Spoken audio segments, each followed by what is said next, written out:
আজকে আমরা দেখব সার্কের আঞ্চলিক সংস্থাগুলো কোথায় কোনটা অবস্থিত। তো শুরু করা যাক। প্রথমে আছে সার্ক কৃষি কেন্দ্র। সার্ক কৃষি কেন্দ্র কোথায় অবস্থিত? এটা হচ্ছে ঢাকা, বাংলাদেশ। বাংলাদেশের ঢাকাতে সার্ক কৃষি কেন্দ্রটি অবস্থিত। দ্বিতীয় আছে সার্ক আবহাওয়া গবেষণা কেন্দ্র কোথায় অবস্থিত?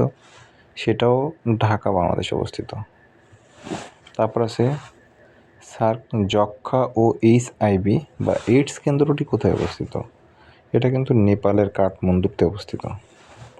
তারপরে আছে সার্ক দুর্যোগ ব্যবস্থাপনা কেন্দ্র কোথায় অবস্থিত? এটা ভারতের গুজরাটে অবস্থিত। অনেক গুরুত্বপূর্ণ একটা কোশ্চেন। সার্ক মানব উন্নয়ন কেন্দ্র কোথায় অবস্থিত? এটা পাকিস্তানের ইসলামাবাদে অবস্থিত।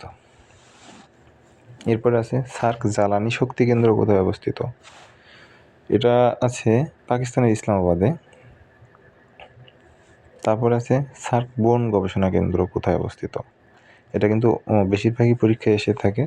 এটা হলো সার্ক বন গবেষণা কেন্দ্র ভুটানের থিম্পুতে অবস্থিত। ভুটানের রাজধানী থিম্পুতে অবস্থিত। এরপর আছে সার্ক সাংস্কৃতিক কেন্দ্র। এটা কোথায় অবস্থিত?